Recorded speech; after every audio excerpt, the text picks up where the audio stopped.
Dans cette vidéo, je vais tout simplement te présenter pourquoi il faut absolument éviter de trader sur CFD malgré tout ce qu'on peut te dire que tu démarres en trading ou que tu aies un petit capital. Et je vais te présenter bien évidemment des solutions pour pallier à ce problème.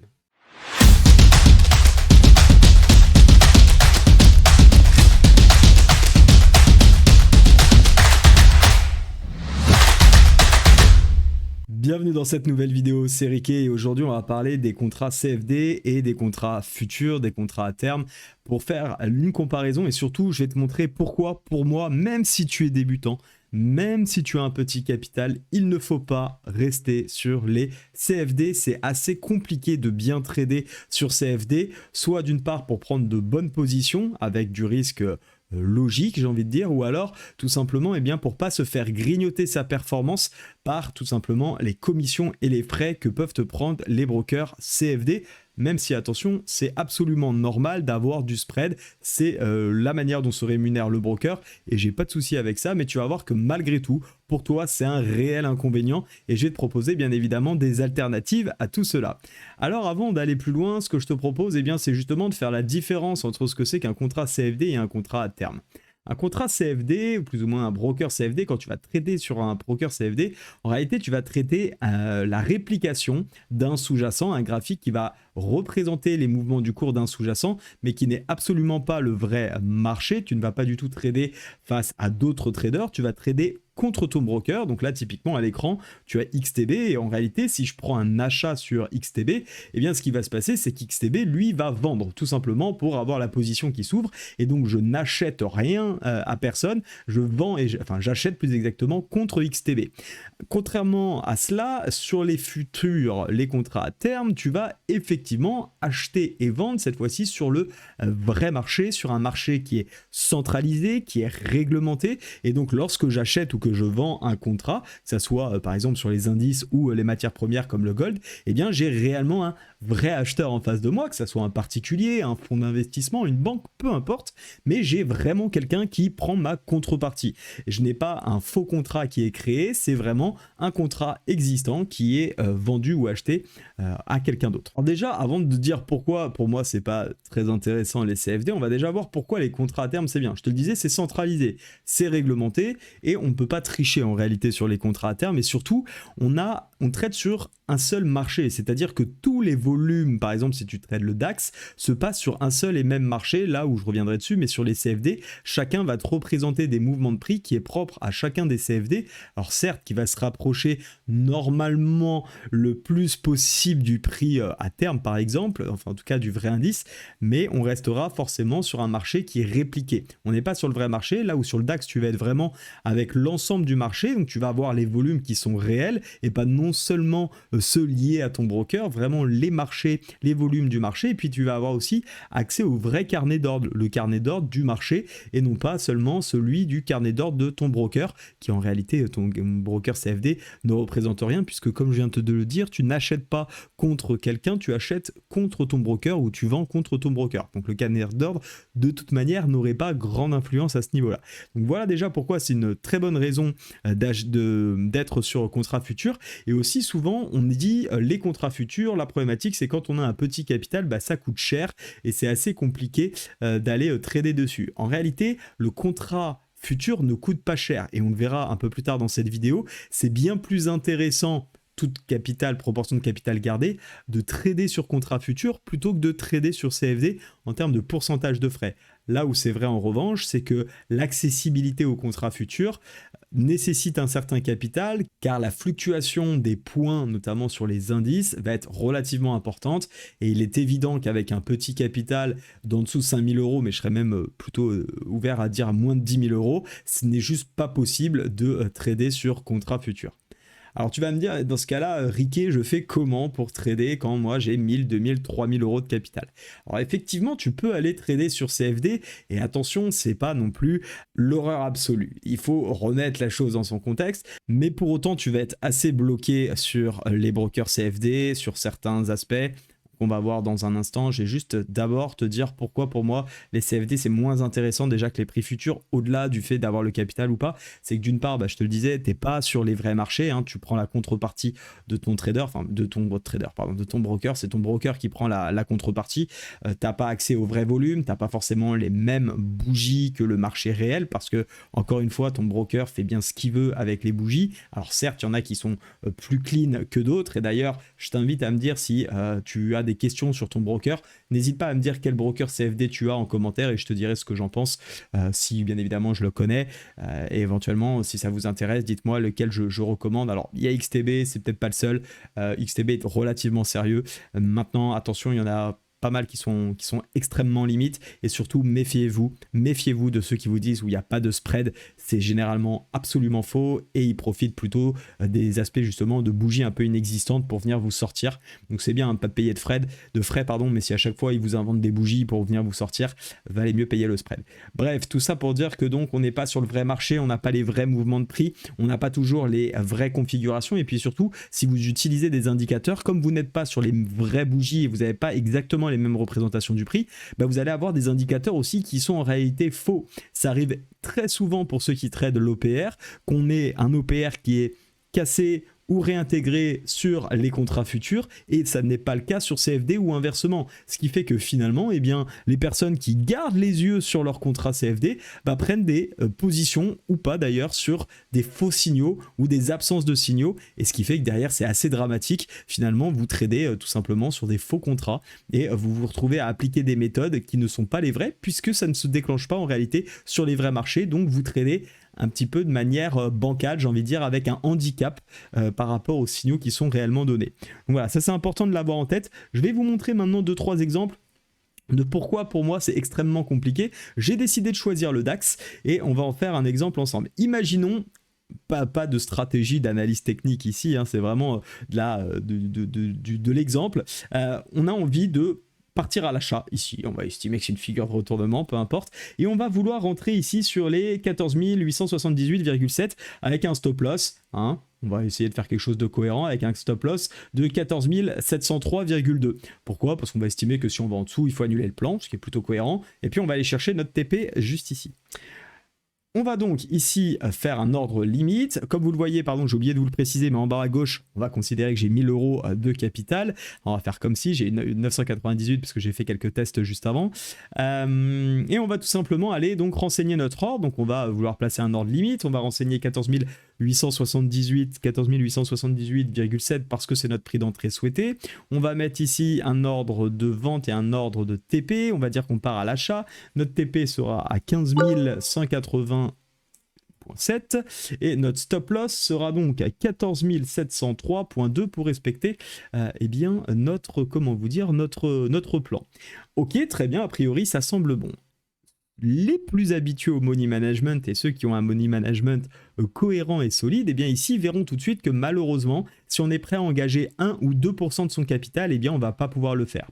Ici, sur la partie volume, je suis sur la plus petite taille de contrat que ce que va me proposer XTB. Je ne peux pas descendre plus bas et comme tu le vois, ici, je suis complètement en dehors de mon money management si j'estime que je ne veux pas engager plus de 1 ou 2% de mon portefeuille, de mon capital. Je te rappelle que j'ai 1000 €, donc au maximum, même si je veux engager 2%, je devrais avoir 20 € ici de perte maximum. Donc ça veut dire que déjà, sur CFD, de ce fait-là, je ne vais pas pouvoir prendre tous les setups, et alors que celui-ci est peut-être bon techniquement à prendre, rien que pour respecter mon money management, je me retrouve bloqué dans ce type de configuration à pas pouvoir prendre des trades parce que j'ai des distances qui sont trop loin. Alors certains vont me dire, bah oui Ricky, mais c'est pas très grave parce que moi de toute façon, je ne fais pas de swing trading ou de position à, je sais pas, à 175 pips, c'est vrai que je suis allé un peu loin, mais en réalité, qu'est-ce que c'est en général qu'on va prendre sur le DAX? On va avoir peut-être des choses comme 30 pips. Bon, on va faire un trade, on va imaginer que techniquement parlant, pareil, on avait 30 pips de stop et puis du coup on a un ratio de 2, du coup on va chercher 60 pips de take profit. Ok, cette fois-ci effectivement on le voit bien, 7,50 € de perte. Bon, écoutez, ça me paraît cohérent. On peut effectivement prendre ce type de trade. D'ailleurs, on pourrait même peut-être augmenter la taille du contrat pour se dire, bah tiens, puisque je peux perdre 7,50 €, moi je suis prêt à perdre 10, je vais prendre 2. Bon, on voit malheureusement on passe à 15. Si vraiment on est vigilant et prudent sur notre, sur notre money management, on va réduire cette taille de contrat pour être en dessous de nos 10 euros pour pas perdre plus. Et donc on va essayer d'aller chercher 15 euros en profit. La problématique qu'il va y avoir ici, eh bien, c'est tout simplement le spread. Je ne sais pas si vous vous rendez compte de combien à chaque fois vous faites grappiller en termes de performance sur votre capital quand vous tradez en CFD. Regardez bien l'exemple. Ici, en réalité, si on fait TP, sur le principe, on a un ratio de 2. On est prêt à perdre 7,50 €, on va en chercher 15, on est bien d'accord, ça fait un R de 2. Ici, on a le spread qui fluctue, qui est entre 0,35, on le voit pour le moment, et 0,40 a priori. Ça change, voilà, 0,35, 0,42. On va considérer que le spread est à 0,40. Et bien tout simplement, comme tu peux le voir, la valeur du pips, elle est à 0,25. Ça veut dire que déjà, rien que le fait d'entrer en position, ici, on va te gratter un pips de performance. Alors tu vas me dire, oui, mais regarde, finalement, c'est quoi 1,4 pips, on va dire, allez, on va prendre le plus bas, 1,4 sur 60. Et bien tout simplement, ça fait 2,33% de frais à chaque fois que tu vas prendre un trade. C'est énorme, hein. Toi, peut-être que dans ta tête, tu te dis, c'est pas beaucoup. Cumule ça sur tout un ensemble de trades, tu vas voir que c'est absolument énorme. Et d'ailleurs, j'en profite pour faire un petit parallèle sur les canaux Telegram et signaux de trading. Est-ce que tu ne vois pas un petit peu comment fonctionne le mécanisme maintenant par rapport à tous ces traders qui t'envoient des signaux gratuits et qui t'invitent à prendre un maximum de positions sur ton CFD? Eh bien, l'exemple, il est exactement là. Le broker, lui, va se mettre 2,33% à peu près de frais dans la poche. Ça peut être plus, ça peut être moins par rapport à la taille de ta position, hein, bien évidemment. Si on va chercher 80 pips, en réalité, l'impact est moindre, hein, puisqu'on se retrouve avec tout simplement 1,4 pips divisé par 80 fois 100. Donc là, on est plutôt sur des alentours où on se fait grappiller 1,75% de notre performance. Mais peut-être que tu trades avec des pips qui sont beaucoup moins importants. Peut-être 5, 10 points de pips pour aller chercher 15, 20 points de pips de take profit. Et là, imagine quand tu vas chercher 20 points de take profit, et bien tout simplement, quand tu as 1,4 pips de frais, en réalité, tu payes l'équivalent de 7% de frais. C'est absolument gigantesque et tu vas te faire grignoter sans même t'en rendre compte, notamment quand tu débutes. Et quand il se passe là, sache qu'à chaque fois que tu passes, toi, des trades grâce à ton copain, soi-disant, du Telegram qui te dit « T'inquiète pas, je vais t'envoyer des tonnes de signaux. » Donc déjà, généralement, tu mets pas de money management. Et en plus, lui, à chaque fois, il récupère une partie de ses frais.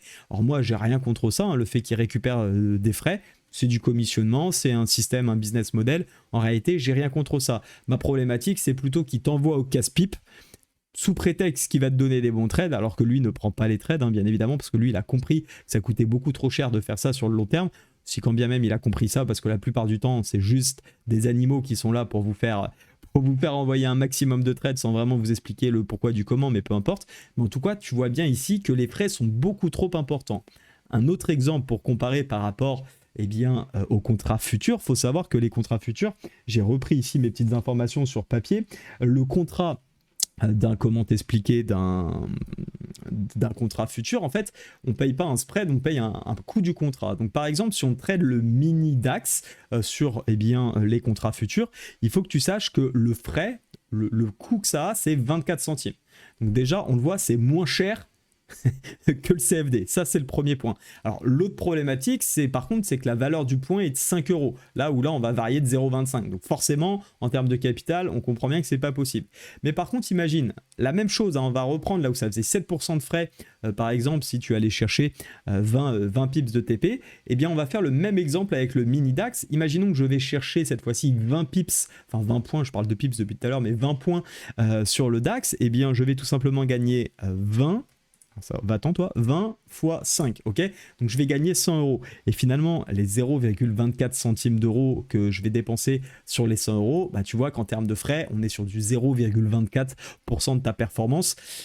C'est quand même pas la même chose que 2%, ce qui est donc au minimum 10 fois plus quand on avait pris le TP à 60, parce que là c'est pareil, si je vais chercher 60 pips, finalement les 0,24 centimes que je vais payer divisé, alors il va falloir faire du coup, d'abord il faut faire 60 fois 5, ce qui fait 300, les 300 on va faire 0,24 divisé par 300, fois 100, on est à 0,08%. Donc tu vois bien que les frais sur contrat futur sont beaucoup moins importants que sur CFD. Alors attention, ça ne veut pas dire que tu dois quitter ton CFD pour aller faire du contrat futur, parce que comprends bien que si tu as 1000 euros, de toute façon, tu ne pourras pas gérer du money management, parce que je te rappelle que sur le mini dont je te parle, le point est à 5 euros. Donc ça veut dire qu'à un mouvement de 2 points, bah, tu es déjà à moins 10. Donc si ça part de 4 ou 5 points, ça va faire moins 20, moins 30, tu vas déjà être à moins 3 ou 4% de ton capital. Donc tu vois bien que c'est pas possible, et c'est pour ça que je dis qu'il faut grand minimum 10 000 euros. Mais alors tu vas me dire, eh bien comment je fais? Parce que du coup, est-ce qu'il faut que j'aille sur contrat futur? Non, ça va pas être possible, parce que le problématique, c'est que si tu as 1000 euros de capital, bah, avec 1000 euros, cher ami, il suffit que le DAX fasse 2 points de baisse, tu es déjà à moins 10, il fait 10 points de baisse, tu es déjà à moins 100, tu as explosé 10% de ton capital, tu vas pas survivre sur les marchés. Et d'ailleurs, très rares sont les brokers futurs qui t'autorisent à déposer uniquement 1000 euros. Je t'invite à fuir également si c'est le cas, mais de toute façon, avec 1000 euros, ne traite pas les contrats futurs. La vraie solution, pour moi, elle est toute tracée, c'est d'aller sur les propres firmes. Alors avant de parler des propres firmes, si tu aimes cette vidéo, qu'elle t'apporte des conseils et que tu vois un petit peu les pièges qu'on peut éviter et finalement qu'on ne te dit pas ailleurs, eh bien n'hésite pas à me mettre un petit j'aime, ça me fait toujours plaisir. D'ailleurs, je sais pas pourquoi petit, mais moi ton plus gros j'aime que tu as. Et puis n'hésite pas à t'abonner à la chaîne si c'est pas déjà fait, et on repart tout de suite avec les propres firmes. Alors pourquoi je voulais te parler de FTMO? FTMO, je voulais t'en parler car pour moi c'est une superbe solution pour tout simplement éviter de trader sur CFD, en tout cas en compte propre. Parce qu'en réalité, FTMO, sache-le, c'est du CFD. Et là, tu vas me dire, mais attends, Rick, je comprends pas. Tu viens de me dire il y a un instant, faut pas trader sur CFD, et tu m'emmènes sur CFD. Disons que FTMO est une bonne, pour moi, et même la meilleure plateforme CFD qui existe sur les propres firmes. Je vais t'expliquer dans un instant ce que c'est et ce que ça veut dire. Pourquoi ça reste intéressant? Parce qu'en fait, sur FTMO, tu vas trader avec un capital qui est beaucoup plus important, et donc finalement, les frais vont être moins importants par rapport à ce qu'on a pu voir. En tout cas, ça va moins grappiller, et surtout parce que tu vas pouvoir prendre les positions en respectant ton money management que tu ne pouvais pas prendre, parce que comme tu as plus de capital, bah, tu peux prendre des positions qui sont plus grosses, et cette fois-ci, on ne sera pas bloqué à se dire, bah mince, si je rentre au plus petit de ma taille, eh bien, ça me coûte 4% de mon capital. Ça n'arrivera pas avec des capitals de 50 000, 100 000 ou 200 000, voire même d'ailleurs celui de 10 000. Donc, je vais te présenter comment on peut faire.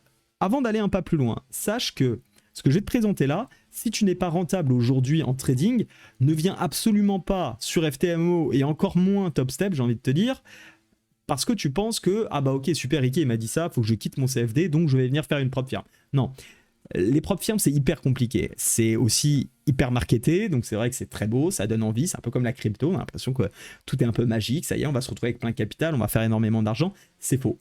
Il y a beaucoup plus de perdants sur les propres firmes, encore plus que les traders en compte propre.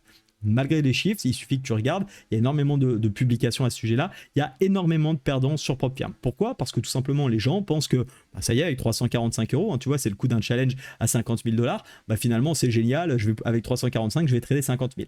Sache que si tu n'es pas rentable aujourd'hui sur ton broker CFD ou en démo, ne viens surtout pas t'attaquer à ces choses-là.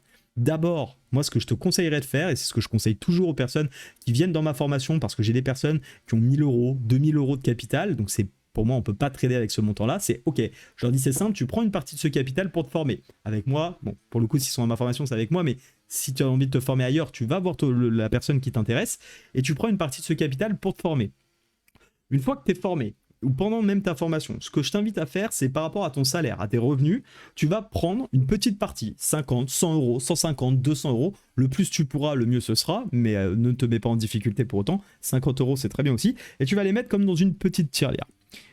Il va se passer 3 mois, 4 mois, 6 mois, 1 an d'apprentissage. En réalité, ça va durer beaucoup plus longtemps, mais tu vas commencer à te sentir bien, à partir en général de 6 mois, en fonction du temps que tu as et de comment tu avances. Tu as des personnes qui avancent beaucoup plus vite que d'autres, ça c'est un petit peu profil dépendant.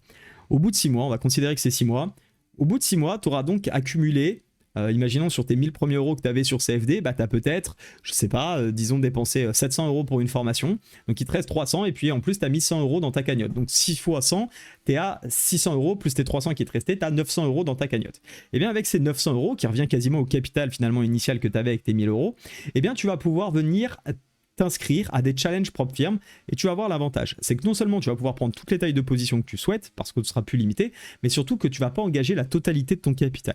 En réalité, là je suis sur un 25 000, mais on va même prendre le 25 000 ensemble et on voit ici que le coût de ce challenge est 250 €. Alors qu'est-ce que ça veut dire finalement tout ça si tu découvres les propres firmes aujourd'hui? Eh bien ça veut dire que pour 250 €, FTMO va te proposer de passer un challenge qui va te dire bah voilà, tu as tous les actifs que tu veux, tu peux faire du day trading, du swing trading, du scalping si tu le souhaites. Et ton but, c'est de me montrer que tu sais faire 10% sans perdre plus de 5% par jour et sans perdre au total 10% du capital qui t'est affecté, donc des 25 000 € comme tu peux le voir. L'objectif c'est de faire 2500, de ne pas perdre plus de 2500 au total, sans perdre plus d'un jour 1250 €. Une fois que tu as fait ça, ça sera ce qu'on appelle, tu passeras à une phase de vérification et tu devras faire quasiment la même chose, sauf que tu devras cette fois-ci faire 2 fois moins de performance. 1250 € au lieu de 2005, donc 5% de performance, pareil, sans limite de temps désormais sur FTMO. Et une fois que tu as fait ça, eh bien tu es remboursé déjà de tes 250 €, donc tu rembourses et en plus tu as un capital de 25 000 $. Et là, on n'est plus à se parler des 1000 $ où on est en galère sur CFD. Et puis en plus, la plupart du temps, hein, c'est que tu n'es pas formé. J'en suis quasiment sûr.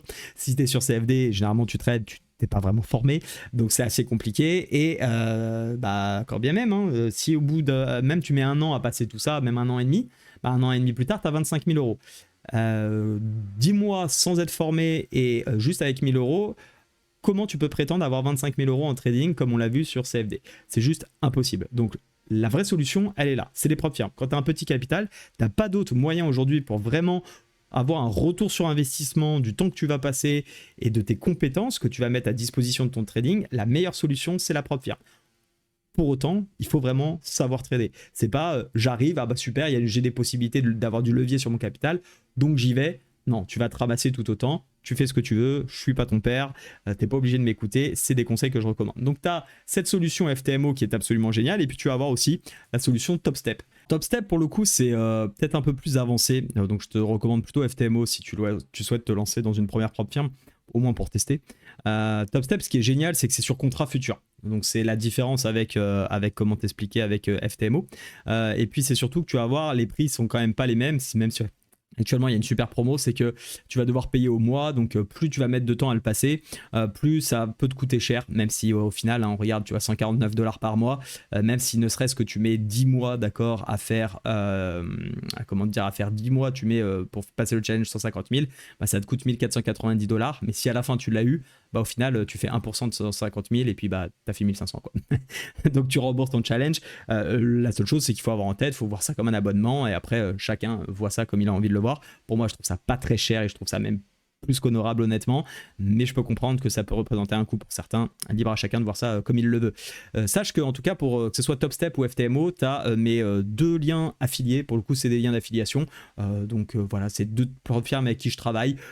Écoute, c'est simple, soit tu as envie de soutenir la chaîne et me remercier pour le travail que je fais, et dans ce cas-là, et que tu souhaites passer un challenge, bah, tu passes par un de mes 2 liens. Si vraiment ça te donne des boutons de soutenir la chaîne, et juste parce que je suis affilié, parce que je recommande ces produits, t'as pas envie, mais que tu trouves quand même les produits bien, bah écoute, tu passes pas par mon lien, tu vas sur FTMO, tu t'inscris, tu passes par TopStep, tu t'inscris, c'est toi qui vois, j'ai pas de souci avec ça, c'est juste, je te remercie par avance si effectivement tu passes par mes liens, c'est toujours très cool pour moi pour continuer à développer la chaîne et pour me remercier sur tous les conseils que je peux donner. Donc TopStep, pardon, pour la différence, et bien tu le vois, c'est que tu vas payer au mois, donc ça peut être un peu plus compliqué. Et puis si tu es un peu agressif dans ton trading, ça va être plus dur aussi parce que les restrictions sont beaucoup plus importantes, comme tu peux le voir ici, 9000 de 150 000, bah, ça fait tout simplement 6% à faire, donc c'est quand même pas rien, il va falloir quand même aller les faire ces 6%, et t'es limité aussi en termes de maximum loss limit, c'est 4,5, donc ça fait 3% par jour. Je crois que je suis juste en train de me tromper parce que 9000 pour moi c'est pas du tout ça, attendez parce que je dis des grosses bêtises, 9000 sur 150 000, si c'est 6%, c'est ça, ouais, en fait j'avais raison, donc tu dois faire 6% de performance, mais par contre t'es limité en maximum loss à 4500, et tu as également des règles par jour où tu n'as pas le droit de perdre plus de, je l'ai plus en tête, je crois que c'est 2000, toute façon je descends jamais en dessous, donc je l'ai plus en tête, mais peu importe. Donc tu as un certain montant auquel tu n'as pas le droit de descendre, donc c'est un peu plus restrictif, un peu plus contraignant. Moi personnellement ça me dérange pas par rapport à mes règles de money management, et je trouve au contraire que plus c'est cadré, mieux c'est.